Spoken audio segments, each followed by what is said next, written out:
Welcome to the Emerald Athlete podcast. I'm your host, Chrissy Doyle, and on this podcast I speak to different Irish athletes about their highs, their lows, biggest battles, biggest successes, and why they fell in love with their sport.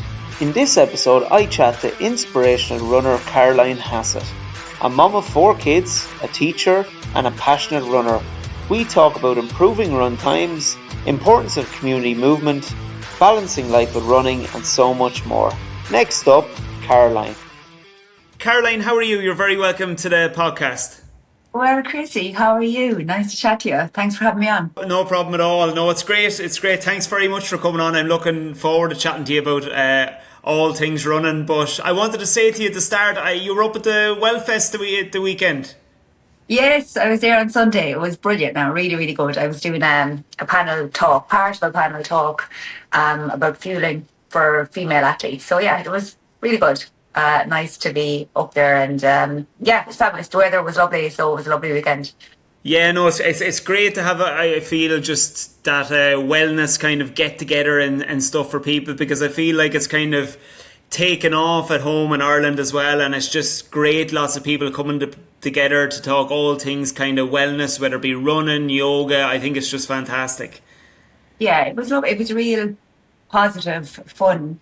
I was only there on Sunday now, but it was just fabulous.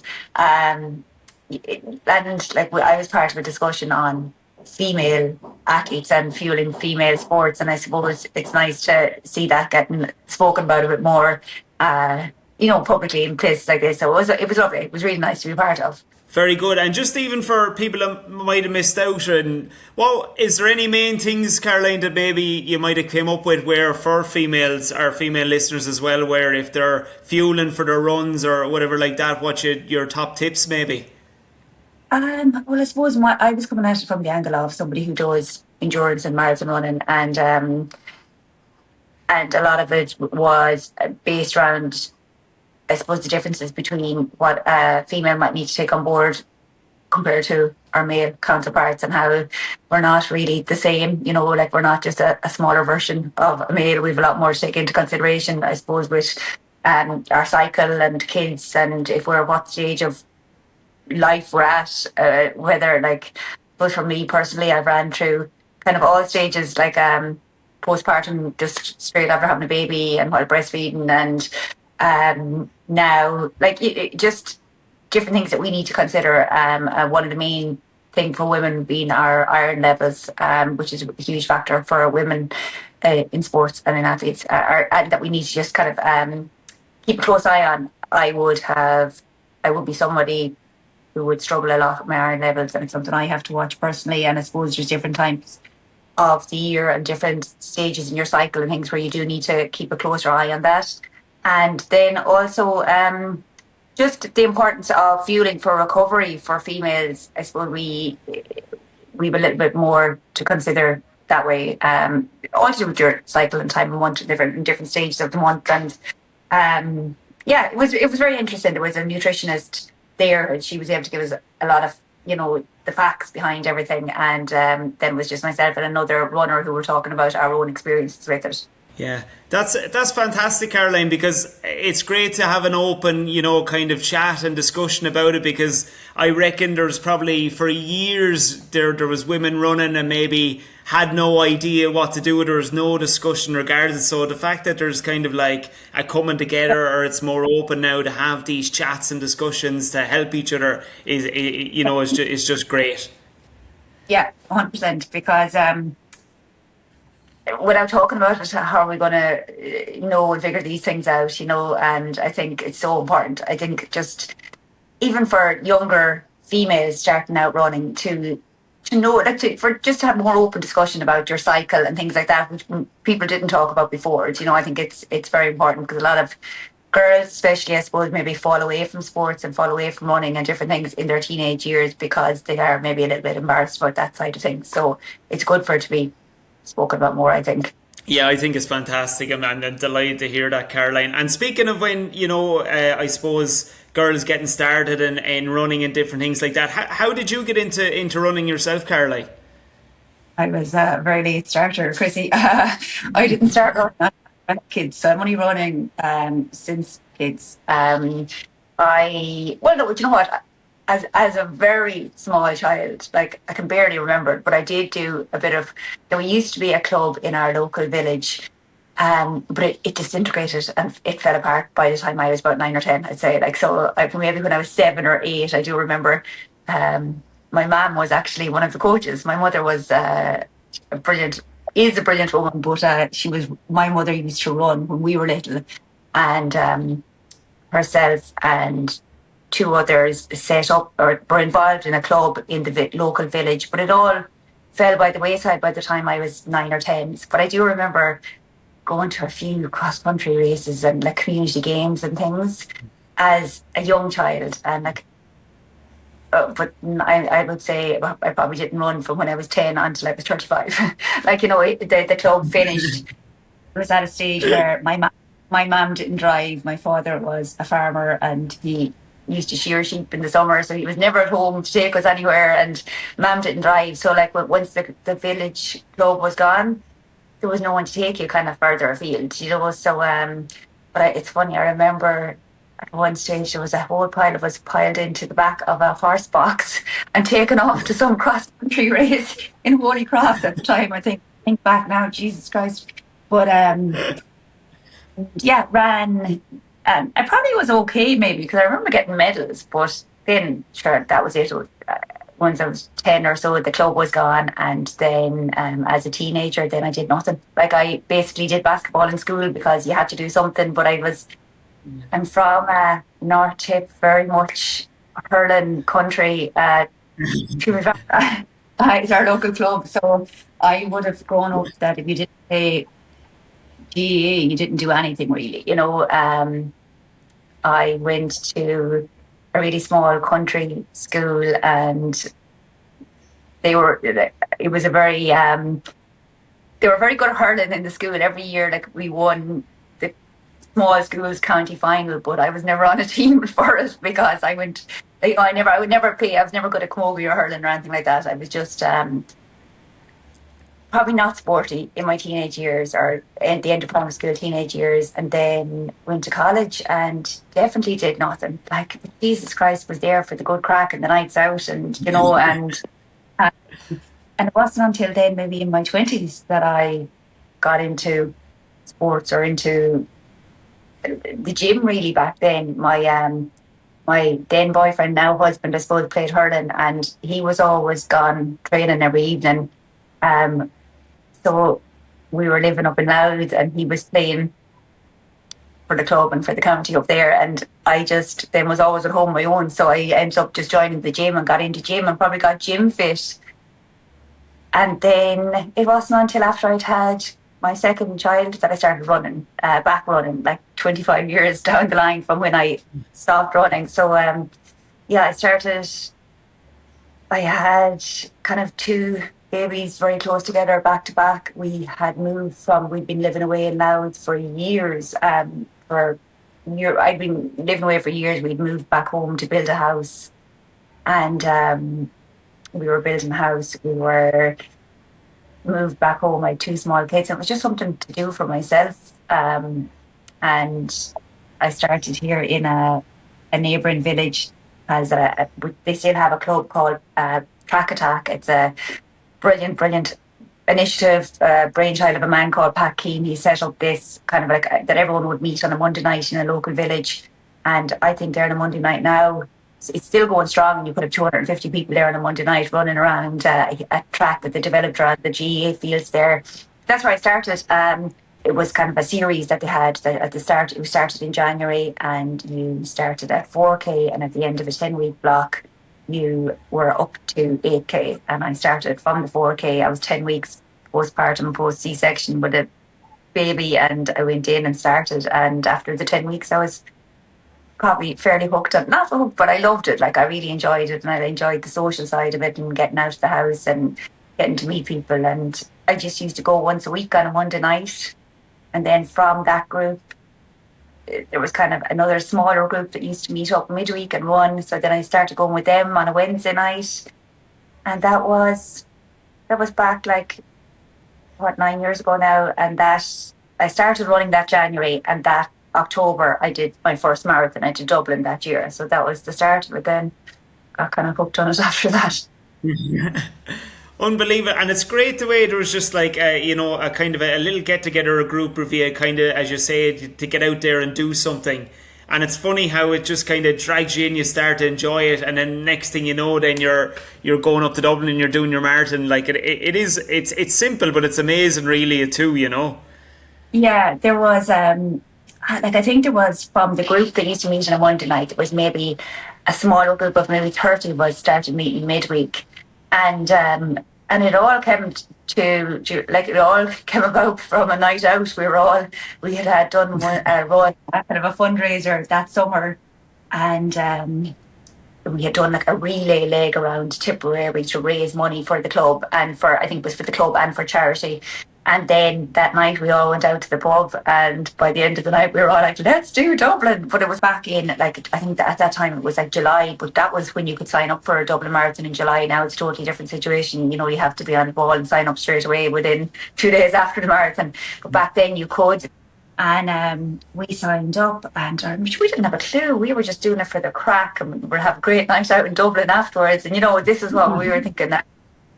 And I ran Dublin that October, not having a clue. Like, I didn't. I bought a Garmin on Dundee, and the battery went dead on me. I think at about mile 20. I didn't know what pace I was running. I was running. I ran with my friend Donnie, and the two of us were having the best crack. We were just taking, like, no gels or nothing. Like, I was taking Jaffa cakes off kids food and loved every minute of it. Then we got to about mile 16, and he pulled back, and I ran on. And I remember at about mile 20, my watch went dead. And I was like asking people as I was passing them, going, what pace are we running? Like, I didn't have a clue. And I finished in 3:54 that year, 3 hours, 54 minutes. And loved every minute of it.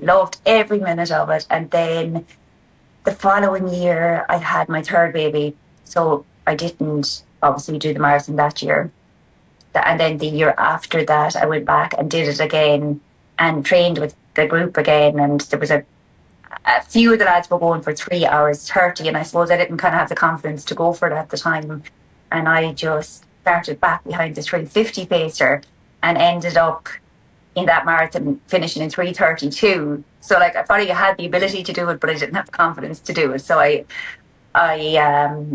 then, Jesus, what was that, 2019? And then the following year I had my fourth baby, Henry, and I didn't get back into running for a good while after that. I kind of had quite a complicated, after having him, I just wasn't able to hop back into it as easily as I had been before. And I had him in August, and was it the following year I ran Amsterdam Marathon, and I did 3:15 there. And then after that, I maybe started to take it a little bit more serious. I was thinking, I suppose all those marathons, I always had a small baby, and I was breastfeeding all the time through all those marathon blocks and everything. And the baby was my priority, and not training. I was training 3 days a week, and that was it. I wasn't doing anything else. And then after I'd had Henry and I ran Amsterdam that year, the following year, I started taking a little bit more seriously, I suppose, and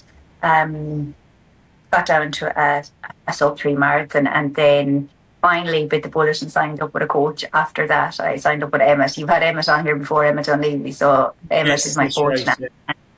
Yeah. So that wasn't, so I kind of, I got down to like a sub-3 marathon from basically just taking it very easy and running 3 days a week and not knowing what I was doing.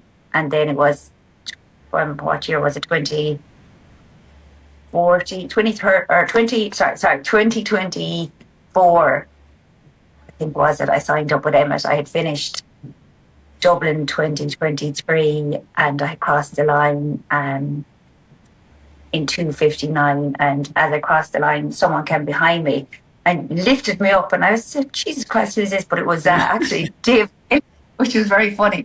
David Gilligan finished right behind me.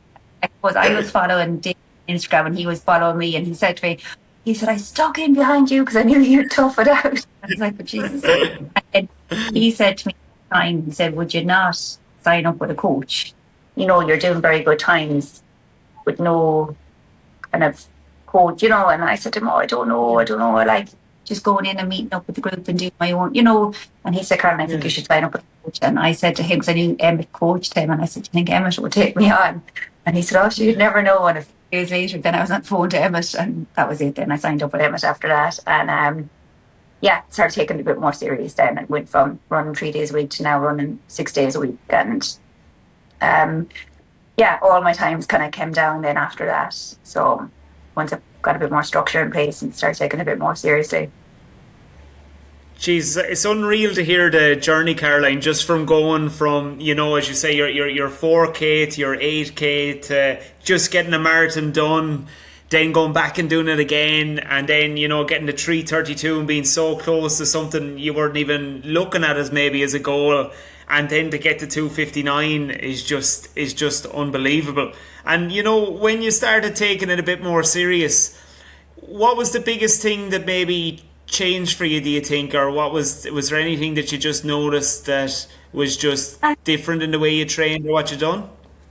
I suppose when all the previous marathons, I had a small baby, and like that's huge. You know, like all my kids, I fed them myself, and that takes as supportive as my husband is, and he's brilliant.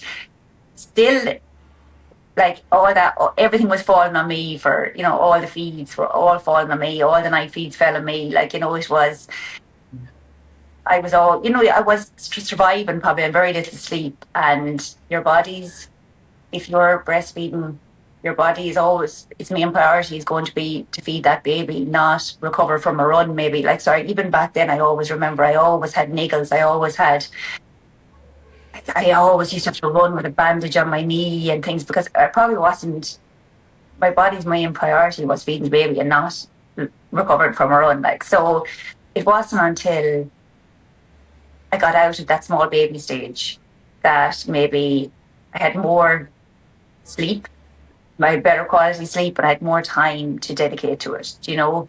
And then I had got down to the 2:59 on a trip. Actually, I did 2:56 in Berlin that year, and then did Dublin in 2:59 a few weeks later. But I had done 2:56 off really just running a 3-day week, and I used to do the odd 4th day if I could fit it in. But then I signed up with Emmett, and I kind of went from that to running a 6-day week, and Emmett pulled everything. I was going maybe running 3 days a week, and everything maybe being quite hard. Whereas when I signed up with Emmett, he completely changed things up, and he got me running so much easier running. I used to think, oh my God, I'm going backwards here. I was like, he kept trying to slow down. And I was like, how is this going to work? No, but it really does work. You know, so he got me running off heart rate, and I was doing, I run 6 days a week, and I suppose 5 of those days are easy off low heart rate, like really low heart rate. And at the beginning, I used to feel like, oh my God, this is so slow, and how am I going to improve doing this? But over time, your pace gets quicker at that same heart rate. So it's amazing. You can see the progress. Like, you know, now it's all tailored to you. Like I had lactate testing done with Emmett, and he would have worked out my zones. So my heart rate will be, you know, completely different to your heart rate maybe. But for me, I was keeping all my easy running below a 130 heart rate. And it's amazing, like, you know, you might start off, when I started with him, I could have been running a 9-minute mile off that heart rate, and now I could run maybe a 7:20-minute mile off that heart rate. So over time, you do get a lot faster at that heart rate by just working on it all the time. And then I will do one session a week, and then as we come closer to a marathon, he will give me a long run with maybe marathon-specific work in there. And then I started adding in a bit of S&C as well. Now, I'm not crazy amount, like it's hard to find the time to fit it in. So I'll do once a week if I can, or try and add in a little bit of plyometrics before a run when I can, or like, you know, if I'm doing a session like tonight, now I have a speed session, I will do drills and strides and a bit of plyometrics, which I would never have done before, you know. So we just little things, adding in little things over time, and consistency, I think, as well. Like just sticking with it. The more you run, the better you kind of get at it. Yeah, absolutely. And it's just when you say it there about the slow runs, I've tried it. I think I've tried something similar myself. It's the zone 2 runs.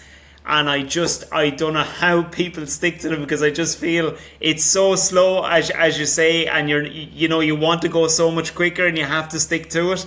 And I don't know, I find it difficult myself sometimes that I try it. It's just so hard. Yeah, but it's like, yeah, it's funny. When at first I was like, how is this going to work? So I'm just running slow now all the time. But it was like, it's amazing. It does work, and you're building that aerobic engine, I suppose. And uh, you know, like, even though I had done 2:56 in Berlin, was it October the following year, from doing a year of this, really slow running, I ran a 2:50 in Dublin, and felt a hell of a lot more comfortable than it had the previous year. It just felt a lot easier. It really did. Um, it's amazing how it works, but it does work. And then I suppose you're able to push harder than in your faster session, because you're not flogged from, if before I was doing everything a little bit too hard, and maybe everything Yeah. was kind of the same. Like my easy, it was supposed to be, wasn't that easy, and then I wasn't able to run too fast in my session, whereas now I'll be able to run a lot faster in my sessions, because I'm not tired from the easy running. You're just getting the mileage in, but you're not tired from it. Yeah, you're fresh going into your tougher run. Yeah, no, it definitely makes sense to that point of view. And I'd say you notice the spring in your step maybe then on the day that you kind of, you're really going that much quicker. I'd say you kind of feel fresh to go and do it, rather than, as you say, flogged or just kind of a bit stiff more so. Yeah.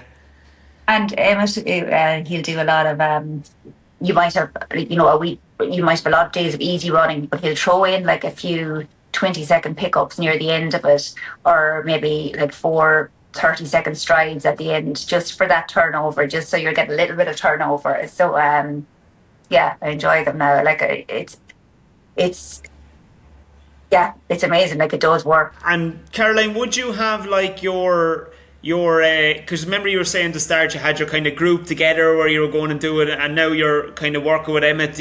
Is there a group there working with you as well, or is it more on a one-on-one basis you do it, or your own time, or how does it work? I suppose because I run a lot of heart rate now, it's kind of hard to maybe link in with. Now I will for my long runs coming up to, like, if I'm hoping to get into Dublin. I've only entered the Good Phrase there last week, but Yeah. usually with Dublin, there's a crew that are running Dublin, and there's somebody you can link in with. Now I found for London, I did London there 2 weeks ago, and for London it was a long, lonely block. I did every single run on my own. I think in the whole block I maybe ran 2 runs with other people, and the rest was all on my own. But there was nobody else really training for a marathon. So it was hard to link in. But I will try and link in with my whole group. I'll still go in there on a Monday night. I'll take my kids in there on a Monday night, and I usually run with the kids in there, to be honest, on the Monday night. But then I'll try and link in with some of the lads when I can for like a long run. Or tonight now, like, I have a session, and I'm going to link in with some other lads that are actually with Emmett. It's great. 2 other boys from down here have since signed with Emmett, and we'll have different sessions to do. They're a lot faster than me, but I'll meet them for the warm up and for the warm down. And it's nice to even see somebody on the track, even though they're a dot in the distance now ahead of me. But it's nice to just see them there, and it kind of pushes you on when you see somebody else there. So, yeah, we have different sessions, but I still meet them for the warm up and warm down. Yeah, nice to keep him in a group as well. And the one thing I'm getting from this, Caroline, from you, and I can't mean this in any more positive of a way. 4 kids, training 6 times a week. I mean, how are you doing it? You're making me feel awful lazy at the moment, if I'm being honest with you. And, like, how do you manage just to keep everything ticking over, with everything? This camera now, Chris, you'd see all the piles of washing here waiting to be put away. It's like when you're winning that one aspect of life, everything else is falling by the wayside. And well, look, I went back working, teaching full time this year, so it did definitely the London block was very hard. I found, to try and fit in, because the mornings were dark. Like, we live so rurally where I live here. It's, there's no such thing as a street light or a footpath or anything. Like, I live in the absolute sticks. So it's like, for me to get a run done in the morning, I still have to be back here at like 6:45. And, it just, so I never really, I kind of was doing everything in the evening time. And ideally, I should be maybe throwing in a few double days, but I found that very hard to do with the dark mornings and the dark evenings. So I found the London block very, very hard. Just for me to be back and get, because my husband will be leaving early in the morning for work and I have to get the kids up and out to school and get myself to school. I need to be back here at 7:15, and you're not going to, like, a lot of my easy daily runs were 70 or 80 minutes, and it's very hard to get that done and get back. And so I was just doing a lot of things in the evening time. It definitely was a lot harder. Like, it is a juggle to fit it in. I find it a lot easier over summer when the kids are off, when I'm off, and the evenings are nicer. You can go later because it's bright, or the kids are playing hurling or camogie or soccer, and often I'm running around the pitch as they're training. It's definitely more manageable coming into this time of year. Like, I would find an autumn marathon a lot easier to train for than the likes of the spring marathon, because just the brighter evenings and brighter mornings. But do you know what? It's like anything. When you want to do something, you'll find the time. When you like something and you want to do it, you'll find the time. I think you make it work. And we kind of we're a very active house, and my run gets fitted in the same as everything else. Like, we just try and juggle it. Shifts in the night. I've hardly ever seen my husband. I'm only one door, but you're it works. Like, yeah. Well, if you can have the GA trainings and the other trainings, even for the kids, Mammy needs her training too. So everything has to kind of work around for everybody as well. That's what I think. Like, we take our kids to everything, and so many parents do this. Like, they take their kids to all hurling, soccer, athletics, everything. But I think it's important that they see it's not something that you just do as a child and then you give it up. I want my children to see that it's something that follows you into, it should follow you into adulthood, and that it should be part of your life as you get older. I don't want them just to think this is something I do now and then I just give it up and that's it. I want them to, find something they love and keep it up. And it's nice for them to see mommy's doing it. And, like, my husband plays, well, he's injured at the moment, but he'd play a bit of soccer and running, and he does these bits as well. And I think it's nice for them to see that. And when they see that as well, Caroline, the chances are, like everybody knows, like they're going to follow suit and do it as well. Because I remember just from being a teacher myself, I'd often hear of, I don't know, people would say, oh, read a book, but then a parent might just sit down and watch TV, and they don't mean anything bad about it. But if your child sees you out running, you'll go and do it. Yeah, definitely. Like, 100%. Like, I think they're watching everything we do, and it's really important for them to, just to see. And like, I see my kids get so excited about when I'm going to a race. Like, they get so excited about it, and they're so into it, and it's lovely. It really is lovely. Yeah, no, it's great, and I think it's great to have those kind of family moments too, where everyone's kind of active and everybody's getting behind everybody at their kind of their game or their race, or whatever's going on too. It's kind of a togetherness as well, like, which is great.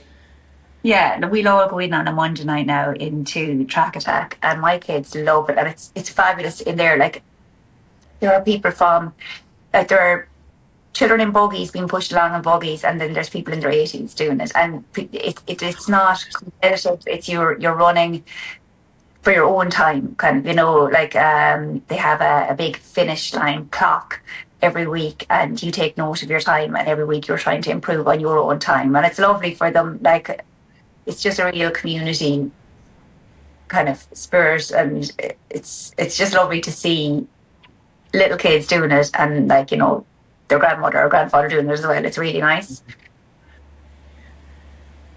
Oh, that's a great community initiative. Now, I hadn't heard of that. That's unreal. I'd love to think that every kind of venue in different, whether it's a GA pitch or a community pitch or community field, that something like that could be done, because it's probably just a simple thing of spreading the word and getting everyone together. Especially for rural areas, I think, like, if I didn't have the track in at the hurling field, I would be lost, like, because I can't go out here and run in the roads in winter in the dark. Like, it's just too dangerous. It's not even from like, even from an actual sea, the roads are so windy and narrow, and it just wouldn't be safe. So I go in there and run round around that GA field for, like, so I'd say I owe them a track resurface now at this stage, because I'm forever running around the track. But I mean, I'd be lost without it, and it's amazing because that track is only there because of the likes of Pat setting up that initiative and setting up that club and doing fundraising for the track, and there's floodlights on it, and it's a safe place. Like, when you go in there to run, or if I go in there in an evening, there's always women in walking around or walking a dog or running it, and it's like, I really and truly would be lost without it. I think for rural Ireland, places like that are so important. Like, I know a lot of places or a lot of towns might have an athletic track, which is a 400-metre track, but you're not going to go in and do 10 miles on a Monday evening around a 400-metre track. It's nice to have this kind of bigger floodlit track around the GAA fields run around. It's brilliant. It's brilliant for the community. Yeah, no, absolutely fantastic. And as you say, the rural areas really need them, so it's great. It'd be great for as many as they can, kind of, to have that as an outlet for people as well. Caroline, I wanted to bring you back just to the marathon running for a second, because as someone who hasn't ran a marathon yet, it's something I really want to know. It's so long. Mentally, are you singing a song in your head? Are you conquering the world? Or, what goes on in the head while you're going through the marathon? The first half, I kind of just get in the zone and try as much as I can to tune out, because it's amazing. If you can, the longer you can tune out, for the better, because once you start thinking and overthinking, like, the voices in my head will be telling me to stop. And no, that's my biggest battle. My legs are fine. It's trying to manage that voice that tells you to what the hell are you doing? Stop. But yeah, no, I would just say London gone now, because it's the freshest one in my head. But for the first half, I just completely zoned out and just try and just get to halfway without thinking about too much. And then after halfway, voices do start creeping in, like, and it is getting a little bit, you're getting a little bit tired, or maybe your legs are getting sore or whatever. So from kind of halfway to mile 20, I will just try and distract myself. Like, I mean, I will look at club vests. I'll be like, oh, where is this guy from? Where is this girl from? Or I'm counting, like, how many red singlets I'm going to pass, how many green singlets I'm going to see, just anything to distract you. And then usually near the end, I start counting. Like, when it gets really bad, I'll start counting to 100 and then get to 100 and start back again. I listened to a podcast years ago with Paula Radcliffe, and she said that that's what she used to do in races, just count to 100 over and over and over again. So I took it on board. Yeah. Oh, that sounds like, you'd only be doing that near the end of the race, though, because I think, to me, that could be insanity, because I'd eventually figure out how many times I actually have to count to 100, and I'd probably go insane then when I figure out that much. Well, I do.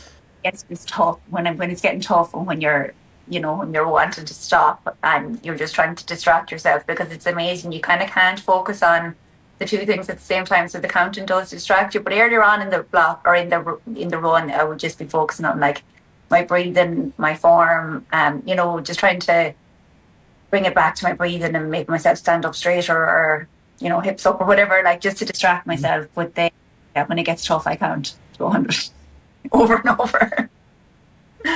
Yeah, because I know just from chatting to some friends, we were laughing about it once, because when we'd run with music or whatever when we'd run, and we wouldn't even be thinking how many minutes we were going to run for the kilometre. We'd be actually saying, how many songs do I have to get through? So it was always 12 to 15 songs rather than the minutes or the kilometres. Like, it's just anything that sounds easier just to get you through it. And because I do a lot of my training now my own, I always do have, like, a podcast or music on when I'm training, but I'll never have it in a race. So, it's you're going from always having something to distract you to then trying to focus, and that can be quite hard. It's something I need to cut out a little bit, get used to running a little bit in training without the headphones on me, because on the race day, then it can be quite hard. But when you're in a big marathon like London, there's so much to distract you. Like there's so much going on. Like constantly having things to look at and to see. Like it's like I did. Like London was. Like I thought I did New York Marathon 2 years ago, and I thought nothing would ever top it. I thought like New York blew me away, and I thought there's nothing can compare with London. Oh my God, it was just insane. Like everywhere you looked, there were bands and like a man hanging out the window of his apartment with a saxophone playing YMC and runners running along doing YM. It was brilliant. It really was brilliant. And there's a lot to distract you. Whereas if you're doing maybe a smaller marathon, the mind can go a bit easier. Yeah, no, and it's unreal. And I think it's great the way you've kind of gone on to do other marathons as well, because I know obviously Dublin would be fantastic, but I'd say it's nice to go to your London, your New York, your Berlin, and just, go and experience different buzzes and different atmospheres, because everyone I've spoken to just tells me that like the occasion itself, without the music, let's say, would just kind of keep you going. Oh, it's like yeah, I'm lucky enough now. I've got to do a few of the majors. So like I've done Berlin, Chicago, New York, and London, and they're incredible. Like the atmosphere is just like unbelievable. Like it's like Dublin. I love Dublin Marathon. Like I absolutely love Dublin Marathon. But Dublin Marathon has maybe 16, 19,000 people running it, whereas you're going to like a 59,000 people in London. It's a completely different occasion. It's nearly like arriving, like when you arrive at the race village that morning, you nearly feel like you're arriving to a festival or something. Like it's mad. Yeah, but in saying that as well, they can be like, I don't know, are the major, because they're so full on, it mightn't necessarily be the place to go for a PB, for a marathon PB. Like I've kind of realised that over the years, like there's so much involved. You have the travelling to get there. You have your expo the day before is always huge. Like, I mean, you walk the legs off yourself and you kind of have no choice, because they let you in one side of it and you're not let out until you walk the whole way through out the other side, and then you up getting to the start. Like in New York Marathon, I had to set a 3 o'clock alarm because I had to get a bus at 5 o'clock, and I had to walk to where the bus was. And you're getting a bus like New York, they run across the Verrazano Bridge, which next Staten Island to Queens, I think, or Brooklyn. But because they're closing off the bridge for all the runners to run across it, it's a huge logistical thing for the city. So everyone needs to be across that bridge by 6 o'clock or whatever time it is before they shut it off. It's a huge security operation. So there's a lot of extras that go with a major marathon, and like you've a lot of a longer, more full-on kind of weekend before you actually get to run. Yeah, no, that's absolutely mad, and it's something maybe you might forget about just when you're traveling, just to go to a marathon. Like obviously if you're in Dublin, you might just drive up for the day and just drive up early and go to it, but for traveling somewhere else, it's completely different. And would you go travel the night before? Would you make a holiday out of it, or a couple of days, Caroline? Or are you literally I'm going to smash the marathon and out I go? Depends. Like, so for New York and Chicago, we went on the Thursday and the marathon was the Sunday. For London, now if I could get my time back again, I would do London differently. For London, I was working all week, and because I was taking the Monday off, I worked on the Friday. And if I was to go back again, I would 100% say I should have taken the Friday off work and gone on the Thursday, because I went, I flew over Friday night after school, and I suppose by the time I got there to the hotel, like even though our flight was, what was it, 6:30, by the time we got to the hotel it was nearly 10:30, and then we still had to get something to eat, and I was conscious of like carb loading for the marathon on the Sunday, and but then got something to eat, and then you're just after eating and very hard to go to sleep. And the next morning I had gone to sports tours, and the next morning they were having their shakeout run, quite early. It was at 7 o'clock. So, I kind of didn't get to sleep until late, or barely got to sleep. And then I was having to get up early and go and do the shakeout run. And for London Marathon, I was part of a thing called Puma Project 3. So I had to go to a Puma event that morning as well. And we had kind of a photo shoot there, and we had to get gear and things.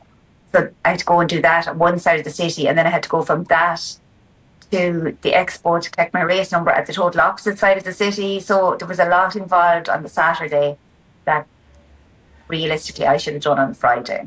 Like Saturday, the day before marathon, really should be just relaxing and not doing much at all. And I think, my Saturday was maybe a bit too full on. No, it's brilliant and you're enjoying it all and everything, but it's probably a lot of mileage in your legs that you doesn't need to be there before you're going to run the marathon the next day, And just like getting in the zone, Caroline, as well, you just want to get in the zone for, what you're going to do. And while, as you say, you might be enjoying these kind of things to come along with it, you're still going to have to run a lot, and you have to be prepared for it, as you say.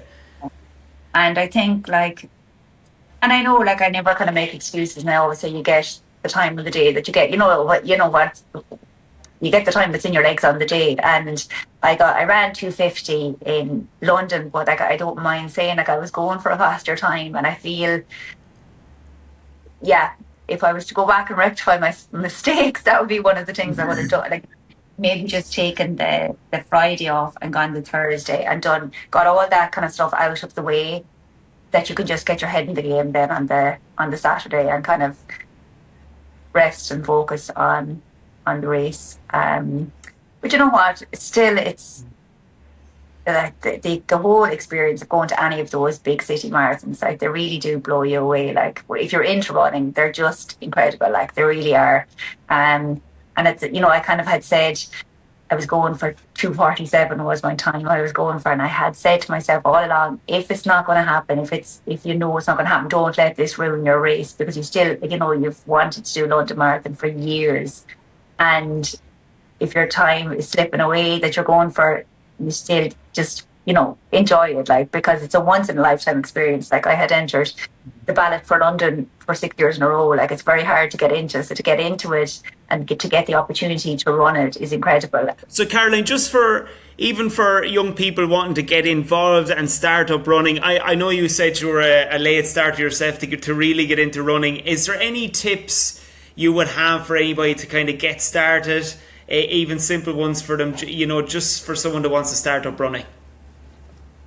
First of all, I'd say if you could find, I know now I run a lot on my own, but at starting out, you can find a group or a club. It'll keep you accountable. It'll get you out the door. If you have arranged to meet someone for a run, it's going to get you out the door a lot sooner than if you're deciding to go on your own and you look out the window and it's raining. It's a lot easier to change your mind if you're going on your own. I think if you can find someone, even a friend, someone to run with,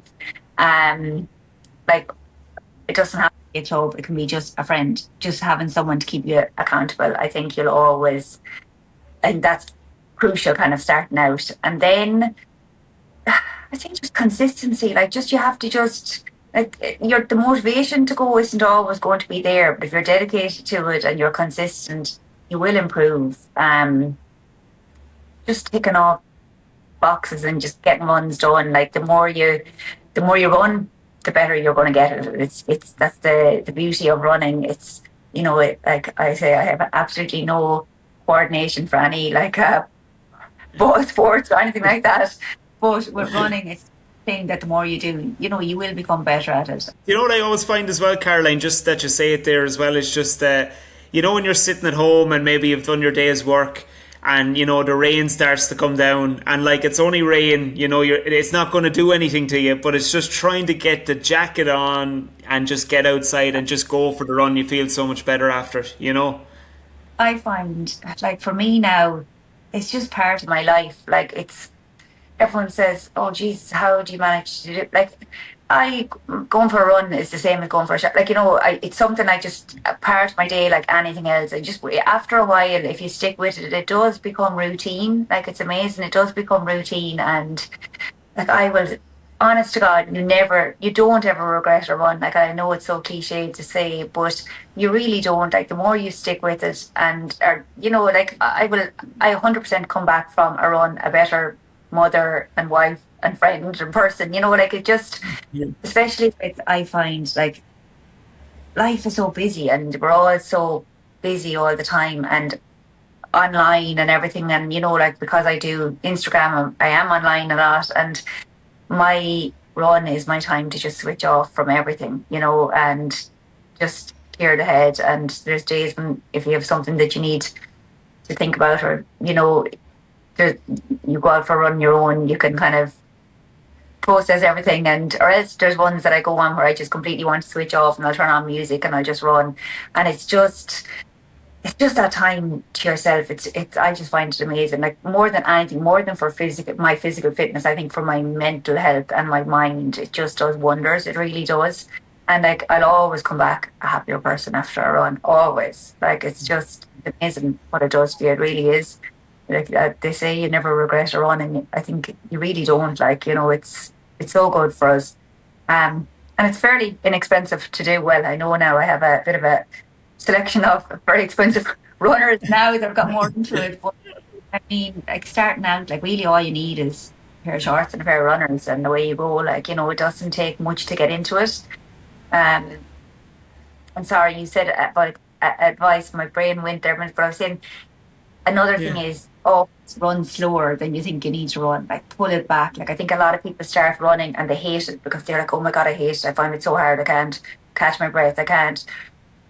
Usually people start out and they're going too fast. Put it right back. Like, you should be able to have a full conversation with the person beside you. And if you're not able to, you're going too fast, really. Like, you don't need to be going fast. Maybe once a week, the more you get into it. But starting out, just the slower the better, honestly. The slower the better. And like, conversational pace, you should be able to have a full conversation with someone beside you. You shouldn't be out of breath. And if you are, you're going too hard and you're not going to enjoy it as much. And I think too, Caroline, that some people think maybe the opposite of that, and I think it's actually maybe more refreshing for people, because if you say to someone, right, you're going to go for a couple of days a week run, but you're going to be able to talk while you're doing it with a friend who's beside you, and then there's just maybe 1 to 2 days max where you're going to go full pelt and you might be out of breath, but the other ones, you're going a conversational pace and you'll be able to have a bit of crack with your friend. Like, it sounds such more appealing than what I say a lot of people would probably think, where they think they're going to be under so much pressure when they're running, if you get me. Yeah, it really is. Like, there's no need for anyone to be going out killing themselves in a run. There really isn't. Like, and even the days that I have a speed session to do, they're not at 100% intensity at all. Like, you're kind of trying to, like, what Emmett will always say to me, what my coach will always say is, you always should have enough in you that if he appeared and said, I want you to do another rep, that you have that in you to do it. Like, you're not absolutely going 100%, because you're trying to work on, like, you're trying to work on where you're at and making it more, what is the word I'm looking for? You're trying to, sorry, my brain is gone now. Keep improving, making it better. Yeah, like, you need to work at a certain level that that you can kind of make adaptations, and you're not going to get them if you're going 100% and absolutely flogging yourself. You're trying to adapt where you're at. But yeah, I know exactly what you're saying, that if you're going at a certain level, you can kind of make a progression on it each time, and then if you need to do something a little bit different, you can do it, and just keep improving each time at your pace and your maybe ability to go. So like, you might reduce the recovery between your reps the following week. Like, if you have, I don't know, just say 5 by 200 meters with a 90-second recovery. The following week you might do the same session, but you might have a 60-second recovery. So you're just adapting it every week, and maybe reducing the recovery time in between it. And like, it all comes together then. But I mean, you're not going out and absolutely killing yourself. You need to be able to pull back a little bit and have a little bit more in you. Absolutely, and it's like as you say, and I'd even this is very teachery of me, but you'll understand as well. Just tailoring to your needs and what you need for what you're doing in your runs, and doing what's going to be of the best benefit to you. Which is very smart for you to keep, I suppose, interested in it, and as you said, to be able to do the slower runs then with the stronger run. I wanted to say to you as well, Caroline, just. In terms of future marathons, is there anything lined up at the moment that you're thinking, I can't wait to do this one? Or is there any you've thought about somewhere where you're like, I'd love to go and do that? Or is there any on your mind? Well, I've done 4 of the majors now, so I'd love to tick them all off. But Tokyo and Sydney are a bit far away when you've got 4 kids. But potentially, I'd love to do Boston. Boston is kind of more of a realistic one, I suppose, that I could maybe do in the next couple of years. So the next 3 I have to do are Tokyo, Sydney and Boston. So I'd love to do Boston and then maybe down the line do the other 2 just to do them all. They keep adding in more majors, though that's the problem. And I think they're going to add in Cape Town now as well. So it's like if they keep adding them in, so very small. But I'd love, and then short term, I suppose I've put in for Dublin. So there was a good free age window for Dublin opened up last week. I'm well under the time, so I should get in. But I have to wait and see. I think we find out in June. But I think it goes by your times. So for my age category, I think the time was 3 hours 20, and I have a 2:50, so I should be well in. Yeah, but I just have to wait and see. Caroline, when you're calling out those times, it's kind of I'm not taking it lightly. It's giving me little shivers. I have to be honest with you, because it's just to get under 3 hours in a marathon, you just can't take it lightly. Like, not everyone can do it. It's just unbelievable, But I'm still, I'm very much just a little bit better than an average, or I'm in no way, means or shape or form an elite. Like there's people like Anne-Marie McGlynn and Niamh Allen and these incredible athletes that I look up to, and I'm like, oh my God, they blow me away, and I see the times that they're able to run, and like, it's unbelievable. I'm just kind of,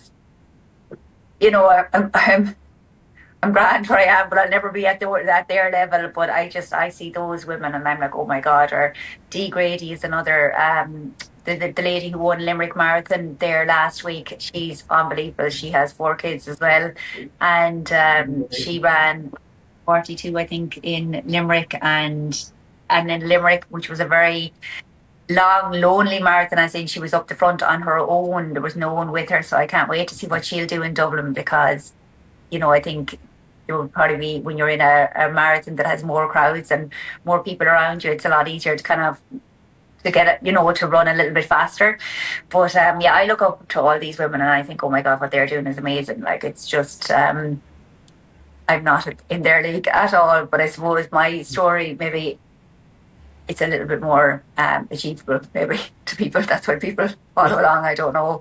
It's more realistic. I think you're being far too modest with your running. I'm going to call you out now and say it straight away. Far too modest. I know we've great runners in Ireland, which I think is just amazing to see, because I think athletics in Ireland has just took off so much. And I know sometimes I'd say it's a bit cliched now about your run clubs and your coffee and your run clubs and things like this, but I think it's after getting so many people just into running and doing it, and I think we're seeing so many Irish runners now, and it's great. It's brilliant, and I love to see women coming up along. Like, often